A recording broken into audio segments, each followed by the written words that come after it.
కేసులు పెట్టాలి నువ్వు. మొత్తం అందరు తెలుకొని వస్తాను వస్తారు. 262 మంది మీ ఇంట్లో వచ్చి కూర్చుంటాం చూడు. ఈరోజు రాత్రి నుంచి నువ్వే నడిపిస్తానేది మమ్మల్ని.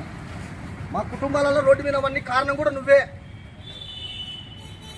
నీకు ఏ అర్హత చూసి ఇంత పకడ్బందీ చేస్తారో నేను నాకు అర్థం కాలే. మాకు ఈరోజు పోదాం పారా, అందరూ వీళ్ళ ఇంటికాడికి ఉండాలి.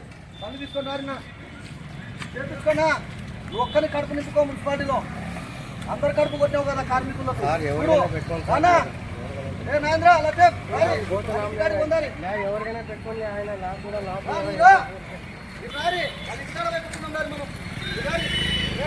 ఆ కడుపు కాదు సార్. 10,000 జీతంతోనే మేము బతకాలంటే మా జీతం 20,000 సంసారం చేసి కూడా 10,000 జీతంలో బతకాలి మీరని మమ్మల్ని మా బాధ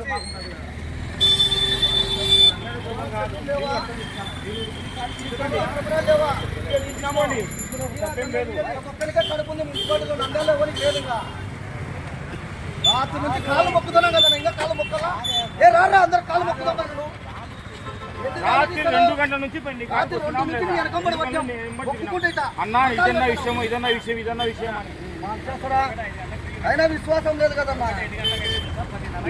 అది పెట్టి వాళ్ళు ఉన్నారు కదా మాట్లాడారు. నువ్వే పిలిపించింది, ప్రైవేట్ అని పిలిపించింది నువ్వే. ఏ సార్లు పిలిపించింది నువ్వే. తెల్లవారు తిప్పుతాను మనుషులు. 82 మంది ఆయన ఇంట్లో మరి కాపలా కాస్తున్నాం.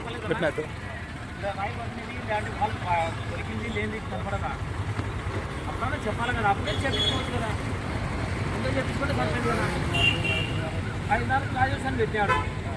అందరు కలిసి మొత్తం పెట్టేసే గ్రూప్ లో మెసేజ్ అందరిని అడిగి రమ్మను. దర్శన్ ఇంటికాడికి పొమ్మను. పెట్టొద్దాంలే. 100 మంది ఇక్కడ, 100 మంది వాని ఇంటికాడికి. ఇళ్ళ కాడ కూర్చుందాం పోయి. మా జీవితాలు బతికేరు మీరు బాగుంటే చాలదా అని పెట్టు. ఆయన కాడికి అయింది ఏంది రాత్రి నుంచి వాళ్ళని ఆఫీస్ కాడ ఉన్నారని వాళ్ళందరూ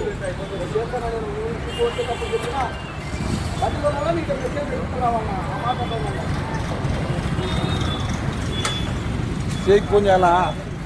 షేక్ ఫోన్ చేయమంటావా అంటే